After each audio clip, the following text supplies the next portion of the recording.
Welcome back. We're looking out at the Watkins Glen sky cam right now. Frigid out there. It's very chilly all throughout the region this morning. Many of us contending with single-digit temperatures as we look at the map.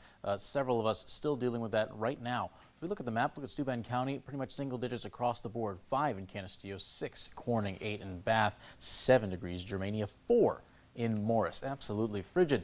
11 where we just looked in Watkins Glen, 9s for both Ithaca and Erin this morning. So we're seeing mostly around that 10-degree mark, if not a couple degrees below, but some of us like in Morris, 4 degrees. Absolutely chilly here this morning. Not too much going on the radar aside from a little bit of light snow up towards the Syracuse area and just up to the north of the city. But for the most part, we're staying fairly calm.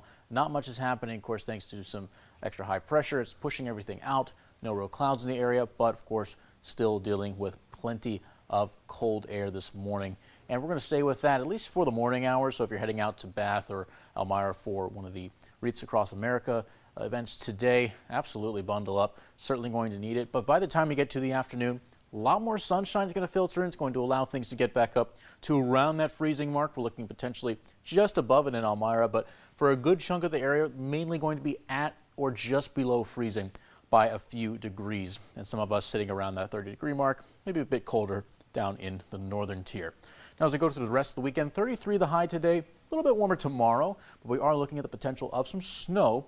And then beyond the daylight hours on Sunday, we go into the evening, there is a non-zero chance that we do see some freezing precipitation coming through the region. Future tracks coming up in just a second, but we're also looking at the potential of some more high winds coming into the area. Steuben County, as they normally do, getting quite the wind gusts when we do have this come in. You're seeing 20s and 30s, especially 33 miles per hour in Cohocton to potentially start on Sunday. And you can see everywhere in these orange and red shades, you're seeing that higher chance of 25 to 30 mile per hour gusts throughout the day on Sunday. Starts to spread out through a good chunk of the region moving forward on Sunday and then into Monday morning. So not too much going on today. Be very lucky to find some clouds today as things stay fairly calm, but we do see those start to increase going into Sunday morning.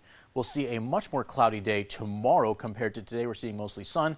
Here comes the snow, decent amount coming in at first, but then you can see off to the west there, you've got a little bit of potentially freezing precipitation, a mix of rain and snow. We're going to pay attention to that temperature as we get later on, at least into Sunday evening. The potential for some freezing rain does exist. We're hoping, of course, that does not end up being the case, but as of right now, looking like snow with potentially a changeover to some freezing rain. And moving forward, we are seeing, of course, this high pressure system move out. In comes, again, that chance of some snow, a little bit of a mix there as well, but then not too long after that, low pressure comes in off to the north in Ontario, but it does pull in some rain showers to the area not too long after it reaches parts of northern Ontario. 33 the high today, mostly cloudy skies, staying fairly calm. That wind's going to come out of the southeast, so it's going to help a little bit with pushing some warm air back into the area, but still likely to stay fairly cold. If we look at the 7-day, got temperatures staying in the 30s going into Sunday with that chance of just an all-around wintry day with that precipitation. Rain comes back into the forecast for much of the first half of next week with temperatures in the 40s. We see a steep drop-off back into the 30s for Thursday and Friday and the potential return of a few light snow showers.